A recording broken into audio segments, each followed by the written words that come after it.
See, what happens is, nah, bro. What happens is you had one job. No. What happens is you think it's one way, but it's really another way. Yeah, I watched The Wire too, but no, that's not.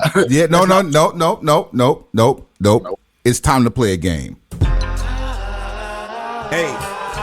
You know who ain't gonna win. You know who ain't gonna win. You know who ain't gonna win. Just say that bitch again. I know who ain't gonna win. You know who ain't gonna win. You know who ain't gonna win. We say that bitch again. One, two, three. Get your tail. One, two, three. Get the fuck on. One, two, three. Get your tail. One, two, three.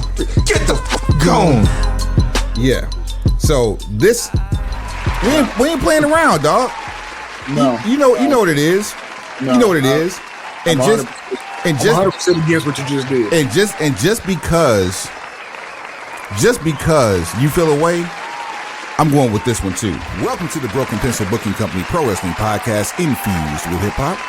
I am Wood. Made daily with organic, farm to table, localized, neuralized, sterilized, Scotch guarded for 2020 repellent, available online, shipped via Amazon, not available on Sundays, Broken Pencil Logic. You stay classy, internet. I'm Suave Burgundy. War games. When optics turn to septics. WWE Survivor Series. War Games 2024. Bruh. You can say what you want to say, Suave. I can and will. We ain't playing no games. That was my whole intent behind doing that. We ain't playing no games. I just read your lower third pause. Gentrified holidays with vegan meats. Oh, we gonna talk about it. Look, just know, as you see mine, continue to sell me mine, but also know the time continues to prove me right. Yeah. Can you put a smattering of context to yours, sir? It honestly, I've been batting 1,000 with this whole everything. I've been batting 1,000 with life, just calling the shot for quite some time.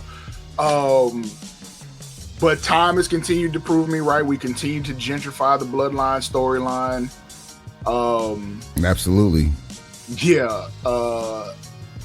I don't know. Is something in particular that you've seen that proves me right yet again? Kung Fu Kenny is out here on a gold reading 98 streak. Reading my mind. I was just about to say K-Dot coming with a heater. God is pitching a shutout. I don't leave that man alone. And Drake suing Kendrick Lamar is the akin to me suing StreamYard because your social media clicks are higher. Bruh. Like, what are we doing? Go back to 98. Like, you jumped in the casket and set your own casket on fire. You didn't need Kane for this. Like, come on, bro. Like, of all the things that you could have decided to go, no. This is now. See, you see the energy that you're coming with right now, Suave. This energy is why the show started the way that it did. This is I knew it was going to get to this. Yeah. I don't want people keep continuing to try to trigger me for content purposes and for ratings. It's not okay. My bad. See something. Won't happen again. You get it once, it won't happen again. My bad. It's happened for 7 years. Oh my God. What do you mean? Will you stop? No, I won't. Because that's what makes the show fun. That part. Jesus. Don't sue nobody because they out. If your contemporary is out here making you look foolish, dress better. Get in the booth and make another record. Otherwise, take the L and go make a dance hall album. Dress better. Get out of the lane or dress better. You got options. But drink Shea by Laportier and dirty Mac a couple chicks and get back to your essence. But suing your label mate ain't the move. Because that's the other part that nobody wants to talk about. We made sure not to sue Apple Music because that's where I got that money coming from. Redman sued Onyx because on the song that he was featured on, he wasn't the headliner. What? Never in the history of ever. I will tell you this. I don't know if I said this on the show. Baby sued Wayne because he wouldn't do Father Like Son 2. I don't. Get out of here. I don't know if I ever told you this or on the show. I don't even know if I ever told you this in passing. Back in 2000, I believe it was 2008 in Dallas, House of Blues. Shout out DJ Dice. I'm with DJ Dice on show with Redman and Method Man. House of Blues in 08? Where was I? Inside, probably. I don't know. I was definitely outside. It just may not have been in this city. Redman and Method Man were there. I forgot who else was on this show, but I'm out there with DJ Dice. And did you shoot dice with DJ Dice? Did not shoot dice with DJ Dice. I don't shoot dice anymore. There's that. We didn't understand the assignment. We decided to go to. I never shoot dice with a New Yorker. That doesn't end well. We decided to go over to Northwest Highway. There was some nightclubs over there at the time that were popping on Northwest Highway. And DMX? Maybe in 08, maybe even Walnut Hill and 35 in Dallas. At any rate, the reason why we were going to go over there was because we heard that Jeezy was in the building. And Jeezy was in town. Oh, yeah. So Red and Meth, being the elder statesman of Def Jam, decided why not go show love. Oh, and Ross. Jeezy and Ross were in town. Why not go show love to our contemporaries and our label mates? Good faith. They get to the door. The promoter and the road manager refuses to let us in. This is what I hate about this litter box of a city. No. It had nothing, and it had nothing to do with the promoter. The promoter understood. The road manager was like, "We don't care who you are or what label you're on." If this were the 90s, bro, I'm like, if this scenario were the 90s, it'd have been a whole label party, and he probably would have got a free show out of it. Right. Instead, everybody got turned away. We just went back to the hotel rooms, like whatever. Like this is part for the course. It's cool. Okay, so Dallas didn't Dallas in this situation, but guess what? I'm still not apologizing for what I said. I meant that. That's for both of them. I meant it may not have been you in this situation, but It's been you in other situations. Yep, it has. Yep, I'm with you. But there's an example of all this nonsense. At any rate, yeah. WWE Survivor Series. Is it Vancouver, Canada for Survivor Series War Games? We out here out here West Coast of Nostra. I Will Survive Canada. That's Dot's next album. Man, listen. Oh, man. Drake did Survivor Series. Nope, they're wrong city. Not gonna lie to you. I mean, yeah, it's not his city, but it would not be a terrible idea. Like, he needs other press. And all you need is somebody like Miz to say something stupid about K-Dot. Without Mike. No, we're not going to further. Well, yeah, I was going to say we're not going to further gentrify. Oh, but we are. But we are. I mean, how can we not further? And matter of fact, let's start it off like this. I would have put the Street Profits in that position, but let's start it off like this. Our first match of the night. What? No, I'm not saying this is the order, but since we're talking about gentrification, say like, hey, we no. If this is not the last match of the night, this show doesn't even exist. I don't care how anti-melanated the front office is trying to make things. This ain't gonna happen. So let's run it down. Bloodline 2.0, or as my daughter calls it, the OB. What'd she say? The OBTC, off-brand tribal chief. Great value bloodline. Solo Sikoa, Jacob Fatu, Tonga Loa, and Bronson Reed, the latest incarnation to the bloodline. Yeah. Taking on. Yeah, this is your daily acknowledgement. Let's throw that fist up. Throw that one up real quick. Dang. Just like this. One finger, not gun finger. Roman Reigns, Jimmy J Uso, Sammy Uso, and oh my goodness, really? Yeah. Uh-huh. Just because we get a wise man does not mean we have to get a wise guy. I mean, and what's funny is didn't I say Brock Lesnar? Didn't I say Brock Lesnar? I believe you did, and that's the only other guy that would have made sense. I'm still okay. Hold on. Even my gang colors are gang colors. I have 100% been against the continued gentrification of the bloodline storyline. Sammy, I don't like the circumstances that led to his exit, but he is already grandfathered into this, so I wasn't going to argue too much about him being back in it. Facts.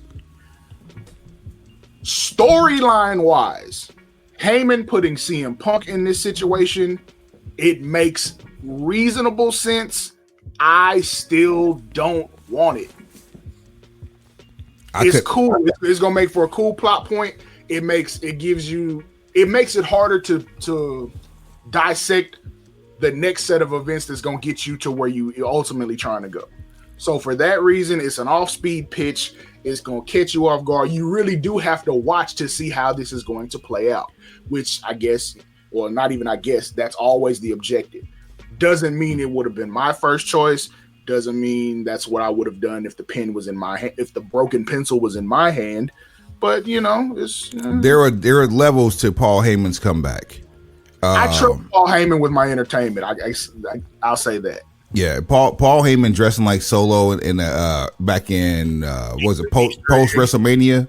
Yep, Easter egg. The bloodline red Rolex Easter egg. And that is, oh my God, piece de resistance. That watch pops on television like nothing I've seen from like. You remember when champions and people of high esteem in professional wrestling like really came out and put that shit on? Dusty and Rick, specifically Nick Bockwinkel. Cody does it to an extent, but like they didn't. He did. Cody don't hunt a candle. What happened in the 80s? Man, sorry. Even Butch Reed got outside and he had the butterfly collars. Yeah, compared to what was going on in the 80s, Cody's 2024 is like Ronnie Garvin. Like hands of stone Ron Garvin with a suit on. Dusty come out there with like Wranglers, some type of t-shirt tucked in with the belt and belt buckle showing, but he got a $5,000 full length mink on and some Porsche sunglasses. Oh boy, a simpler time. Let's. What else do we see? The praying hands from Paul Heyman. Yes, lots of Easter eggs. A whole lot of stuff that's tied into this. The fact that Roman couldn't get him on the phone last week, but this week he just pop out and I got a fifth. So it's like you didn't even talk to me about putting this dude on my team. You just did it. Punk saying, "You let's see if they love me after Survivor Series." Well, no, what he said was because it was a podcast interview, and they were like, how much people love him and everything. He's like, see how much they love me 6 months from now. Yeah. Then Roman and Punk's exchange of words at the end of the show. Roman actually thanking CM Punk in the ring. Punk says it's not about not about you. It's about him. Then Roman says he's my wise man. CM Punk says we'll see. Whole time Paul Heyman is there like with this sinister grin on his face where it's like you don't know what's about to happen. I don't think we've ever seen a Paul Heyman this devious in the face since the what was it, the SmackDown 6? Yeah, SmackDown 6, Edge, Eddie, yeah, that whole gang. Kurt Angle, the guy we don't talk about, and what's that, 4? Was that 4 or 6? That's 4, yeah. Eddie, Edge, the guy we don't talk about, Kurt Angle, who was the other two? Okay, Eddie, Edge, Angle, the Unmentionable, Chavo, and Ray. Chavo and Ray were absolutely not part of SmackDown 6. Ray wasn't even getting no. Now Ray could have been, but I don't think he was getting play like that back then. Yeah, he was getting play like that because remember that was the whole launch you out the floor. Who's that dropping out the sky? No. I mean, in terms of like really push that way. Now we know Ray is always getting play because Ray always been that guy. Like, because this is the same era where Ray, this is like 2002, 3. This is the same time where Ray and Kurt Angle had that SummerSlam classic. I'm trying to tell you, it was Chavo and Ray. I'll be willing to bet money on that. Google it, because I'm not. Look. Hold on. You said Google it. Pulls up on BR. You already know what I'm talking about. The first picture that pops up is a picture of Eddie and Chavo. They just happen to be standing next to each other with belts. Well, let me see if we actually have. If I go down the players, there we go.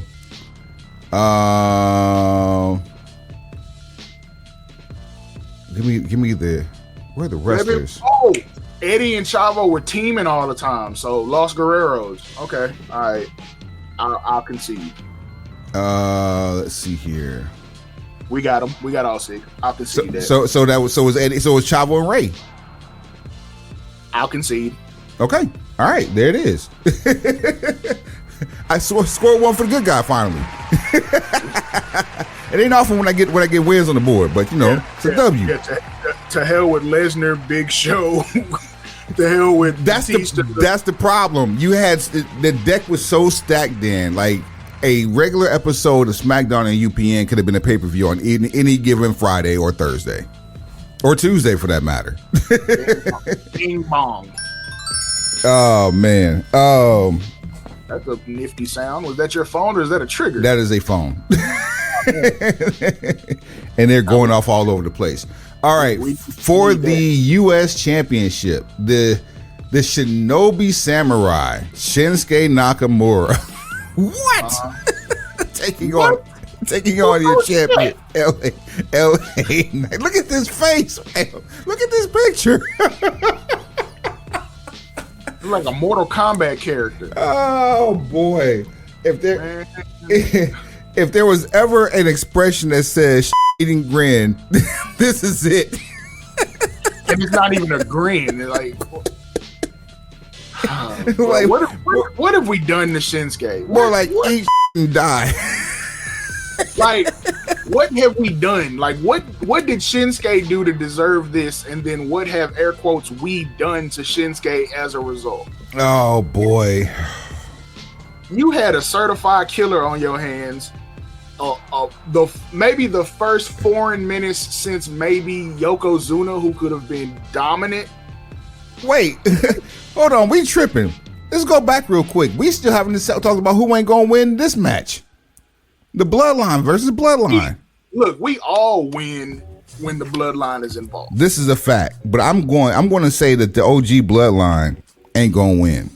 I agree. There we go.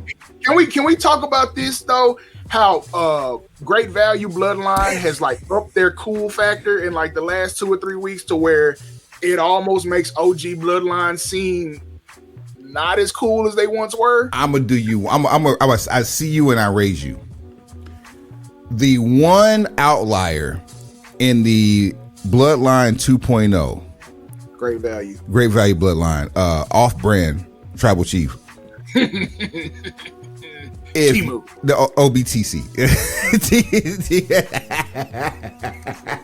Black Friday Bloodline. We got Bloodline at home. Oh boy. Cyber Monday Bloodline. Sheen. Bloodline on Sheen. Wish line. Wow, not the Wish line. The one outlier in the Great Value Bloodline is the first person to go outside the box to get people to try to join his favoritism. And that's Bronson Reed. This fool took a GNX and took a picture in front of a GNX. He put his head on top of Kendrick's body, pause, on the GNX album cover, and then with the caption, Solo! As like, Mustard! So, yes. Bronson, kudos to you. There's only one other Samoan that has that is that astute to do that in real time that fast.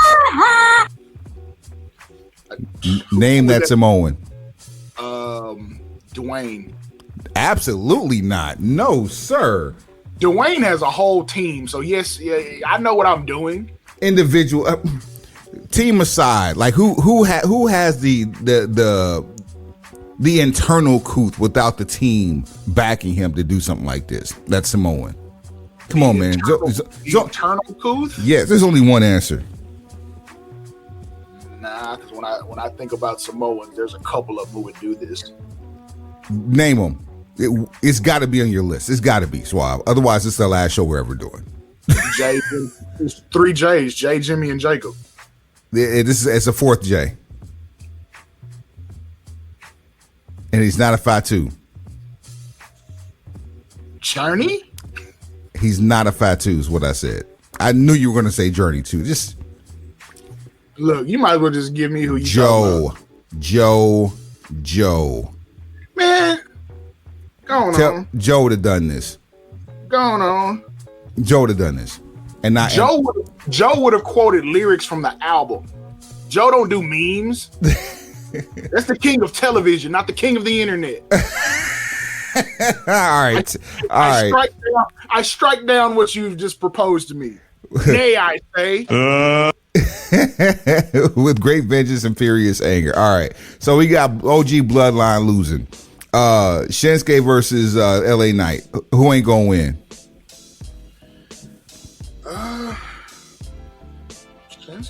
Shinsuke ain't gonna win. We ain't seen this man since WrestleMania. We didn't see this man at WrestleMania. We ain't seen this man since he went to Wrestle Muda in January.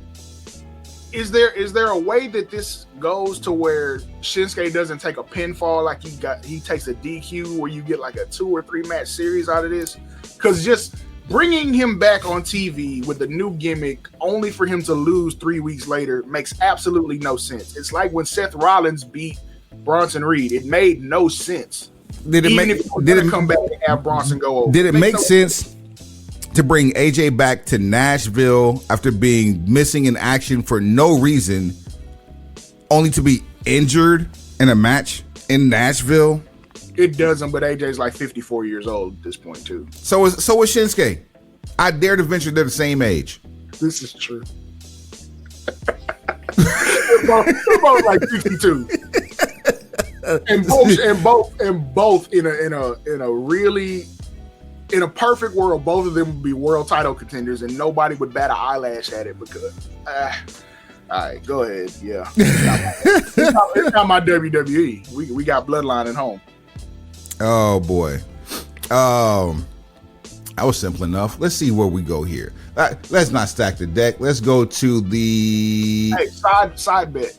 Does CM Punk make it to and through this entire match? Because we know Seth Rollins has got to be a part of this somewhere.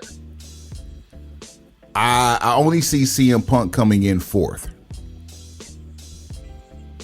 You think CM Punk okay, 4th. I forgot it's 5-on-5. Mm-hmm. Again, another unnecessary caveat, but I guess for plot point, cool. Yeah, I only see him coming in 4th. I think Jey Uso starts it off. I think I got Jay, Sammy, Jimmy, Punk, Chief for the OG side. Give me Jay, Jimmy, Sammy, Punk, Chief. I'm not mad at that either. I almost said Jimmy, Sammy, Jay. Jimmy Jam Garvin? He would be in the War Games. I can see Sammy starting it off too. But so my thing is, who has the longevity? Like who's the Iron Man? And it seems to me Jay would be the Iron Man of the crew. Yeah, him or Sammy from an endurance standpoint. From Bloodline 2.0, Tama. Absolutely, Tama Tonga. Yeah, absolutely. Tama gonna be the one. That's the Arn Anderson spot. But you know who the veteran in that on that side is in the War Games matchups? Ain't it Solo? No, it's Jacob. MLW. War Games no. See, War Games anywhere else is not the same as War Games in WWE. I respectfully disagree. You want to know why I disagree? Cage ain't got no roof. Cage ain't got no roof. So, like I said, I was raised on Jim Crockett Promotions and WCW branded War Games. For that reason, Jacob is the veteran because Jacob was doing these matches with the cage with a roof. Exactly. This Cage ain't got no roof. Cage ain't got no roof. Look, I'm trying to tell you. I'm trying to get you up to speed on what we doing out here. Run the play. All right. We out here. Next one. For the World Heavyweight Championship, your champion Walter in our house taking on Damian Priest. Suave, who ain't gonna win? Damian Priest ain't gonna win, and it's not because of anything he did wrong. Thank you for coming, Damian Priest. It's not Walter is putting up an epic title reign right now, and I don't think he's gonna beat the IC title reign that he had. But people won't like this comparison. But ride with me real quick. All right. For the belt itself, what John Cena did from the U.S. title to the WWE title, Spinner John, Walter is doing with his IC reign and his current world heavyweight title reign. What Cena did to the belts, Walter is doing for his reigns. That makes sense? Kind of, sort. I get where you're coming from, but you know me, anytime you mention John Cena and belts, I immediately go to, merchandise sales. Yeah. I do get what you're saying, though.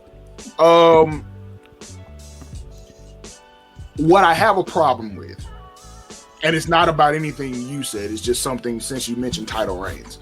Both of these current title reigns from champions of both brands. The problem I have is that, again, there's a segment of the wrestling community, internet and otherwise, that spent the better part of the last 4 years lambasting Roman Reigns about his infrequency of title defenses. Mm-hmm. And I would implore any of those same people to look up the statistics of title defenses from these two current champions. They would still be higher. But me and you both know who the trendsetter was for this current generation of talent for doing that. Brock Lesnar. True, because Brock Lesnar is an attraction. Roman Reigns became an attraction, but what we don't always go back to and realize is that Roman in the very beginning was wrestling every week because it was Thunderdome era. Mm-hmm. Every month he was defending it. The only reason he stopped doing that is because you ran out of people to feed him. He ate the whole roster twice. In fact, go back and listen from March of 2020 till probably July of 2021. Go back and listen to this show. He ate everybody. Somebody was getting walked down. You just ran out of bodies. Oh man. So we both have, we're actually going side for side on this one. Like we're on the same side for the entire show. Sometimes WWE is very predictable, but it's about the execution of the predictability. Here's one where we may jump off the fence. All right. For the IC title, triple threat match, your champion Braun Breaker taking on Sheamus, taking on Ludwig Kaiser. Suave, who ain't gonna win? Anybody not named Braun Breaker. Well, I thought we was gonna jump off the fence. Thank you for coming. God bless you. Good night. Who did you think was gonna deviate from the game plan? You thought I was gonna pick one of them other two? You crazy. The fact that they actually now have a women's IC title that looks like the men's IC title is actually pretty dope. I like that. Yeah. Yay for inclusion. Yay for inclusion. It's basically all it is. Like it's almost like what's my man? Not Nick Aldis. Scrap Iron. It's almost like Scrap Iron said, you know what? Y'all got the US belt. We got the IC belt. Yours goes ding ding ding ding ding ding, and ours goes ding ding ding ding ding ding. It's different. And that is exactly why you don't leave certain people in charge of the gumbo. Last but certainly not least, for the women's War Games match. So this, if any match has a possibility of taking out the Bloodline match as the last match of the night, is this one only for the drama. Let me run it down for you. Absolutely not. Oh, stop. We've got on one side Tiffany Stratton, Nia Jax. Who is that? That is Candice LeRae. Oh God, Raquel Gonzalez. That's exactly why I won't close the show. Can't. She's 0 for 2 so far in run-ins that where things were supposed to go one way and went a completely different way. And the women's champion Liv Morgan taking on getting in the cage. Taking on one half of the actually it's two champions on the same side there, taking on one half of the women's tag team champions, Bianca Belair, Rhea Ripley, what looks to be Bayley now, don't know for sure, Io Sky, and Naomi. The drama here is you have two champions on one side and Miss Money in the Bank on the same side as those two champions. This would be a fantastic time for, Tiffy time to clock in. There is no. First of all, if someone doesn't get hurt in this, which is a possibility considering some of the people. Considering one of the people. No, considering put the graphic back up. Oh boy. Suave dissection in full effect. 1, 2, 3, 4, 5 potential 6 injury prone people. 6.5. 6.5 injury prone people in this graphic. 1, 2, 3. There's either a botch or 4. An injury they're sitting on top of the face of 6.5. Hold on. 1, 2, 3, 4, 5. I got 5 in the possible, and three of them from the melanated side. I got 4 on the non-melanated side. You got 4? Golly. It's literally 1, 2, skip a few, 99, 100, and then on the other side, the only reason. Okay, we just gonna name names. LeRae, injury prone. Not fair. Says who? She was pregnant. I didn't count pregnancy as an injury, so don't put me in. I'm not one of those people. Okay, you're not. That's why that was out of pocket. So you're okay. Continue. I'm with you. But she's had a history. Raquel Gonzalez. I mean, we don't. I mean, listen. She has a condition, number one, but she also can. Not even talking about her condition. I'm just talking about the fact that she has a record of botches right now. No, we're in the same car. We're in the same car, Suave. Okay. It's just like it's like being clumsy inside an elimination chamber. Somebody could end up hurt for real.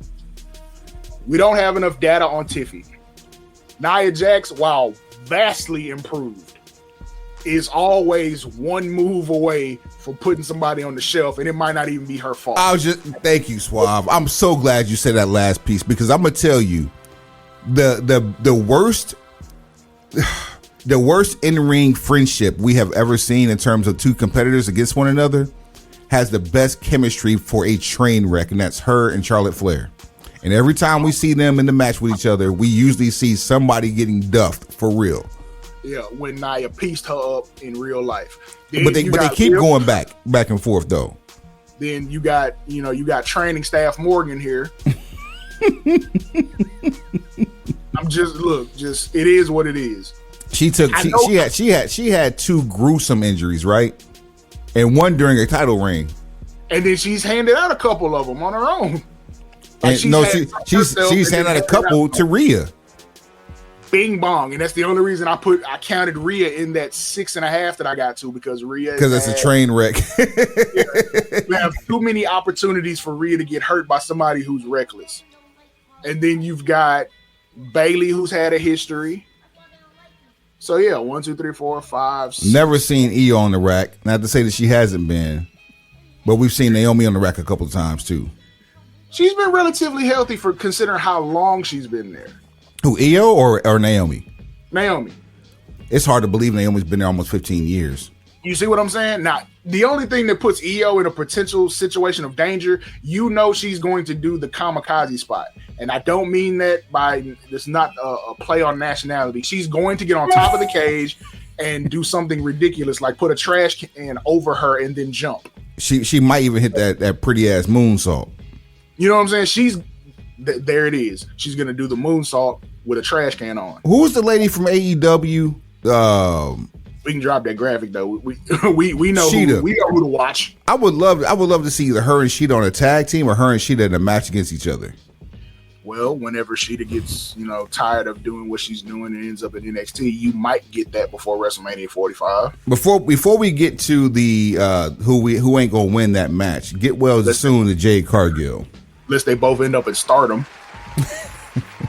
Which very well could be the case. Hell, they could actually meet up at Bloodsport, the way WWE's been booking their talent. Say, man, listen. All Sheeta got to do is get her calendar free. We'll figure out how to make this happen. Man. So who ain't gonna win, Suave?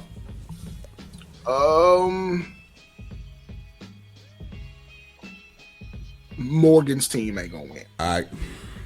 And that is, you know who ain't gonna win, because I'm right there with you. Seriously, we ain't got none? None. We need a side bet or something. Keep talking about it. The side bet should be, who is Tiffany cashing in on? Oh no, there's two. We can do two side bets. Who's Tiffany cashing in on? Who's the next member to appear on behalf of a bloodline?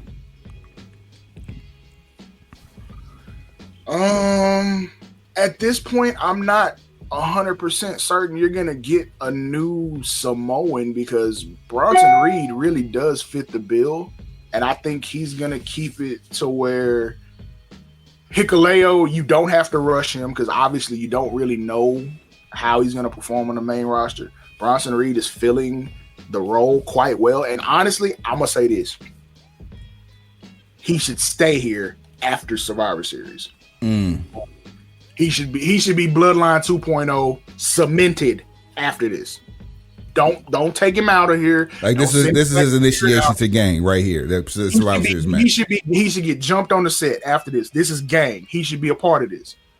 I'm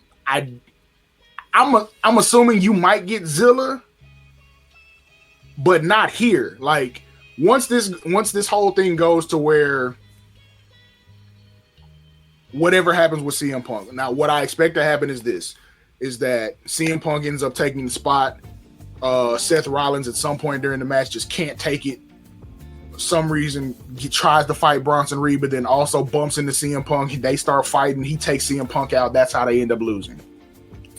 And then Seth has to, go through his emotional crisis as to, you caused Bloodline 2.0 to win. You need to get your situation together with Bloodline 1.0. And we're only 3 weeks away from Saturday night's main event. And I'm saying, so we're going to get KO and Cody. We're going to get Punk and Rollins, I think. And speaking of which, Cody's not on this pay-per-view. That's because we're going to get him on Saturday night's main event.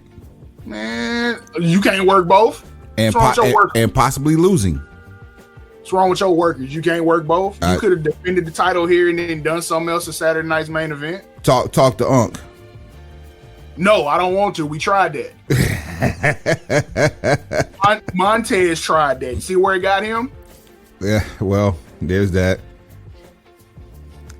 So side. Okay, so who are we going to see? So you said Seth is going to interfere in the Bloodline match. What about in the women's Money in the Bank, the women's War Games match? It depends on how eager they are to bring Charlotte back. If you're gonna, I don't think you're gonna have an attack on another member of that team just to have Charlotte Flair come in and replace him. At this point, I feel like you'll probably just drag it out, and Charlotte Flair will come back a couple of weeks later and be revealed as the person that jumped on Jay Cargill. Which, yes, compounding what you said earlier, get well soon to Jay Cargill if any of the rumored reports are anywhere remotely near true. Just heal up, get well soon. Absolutely. So, yeah. I don't see why you would do that twice, because you would just leave that spot open if it was going to be Charlotte Flair. You would just say, and a mystery partner, so you have the air of unpredictability. So unless you're going to jump another member of this team before the War Games match starts, that's the other part. I don't expect this to be close to the end of the show. It's probably going to be the first match. You're gonna bookend War Games matches. It's probably gonna go on first. Which one? The women's? Yeah, duh. I'm about to say, absolutely, it's going on first. So yeah, we ain't got time to be jumping nobody in the parking. We don't have Sunday Night Heat anymore. You can't jump anybody in the parking lot. You got 30 minutes to find a replacement. Those days are over, bro. They're over. We don't even do pre-shows. The free-for-all doesn't exist anymore. There's that. Well, yeah. So that's going to be this Saturday, 7 p.m. Eastern, 4 p.m. Pacific time. Show at brokenpistolbc.com, brokenpistolbc@gmail.com, at brokenpistolbc on all things social, at brokenpistolbc on what? Everything. Suave. Yeah, we ain't got no side bets. We ain't got nothing that works. No. Gobbledy, drop it like it's hot. Take them to the house. Pause. Pencil pushers. Like, rate, share, subscribe. Tell a friend. Tell that friend to tell a friend. And then tell that friend again. Heads up. Pencils down. Yes, sir. Call somebody and tell them you're thankful for them. That you're thankful for us. You're welcome, too. I mean, that goes without saying. Kind of. I mean, like, what type of existence would you be living without us? We out here blessing people. People been out here thinking that they living, but then they discover us and realize that they haven't even been breathing in this world. We out here feeding the community like Nino Brown on the back of a U-Haul. Mr. Thanksgiving, the cannon. The cannon. And with that, we bid you adieu. Whole lot of fucking gang shit. That's just egregious.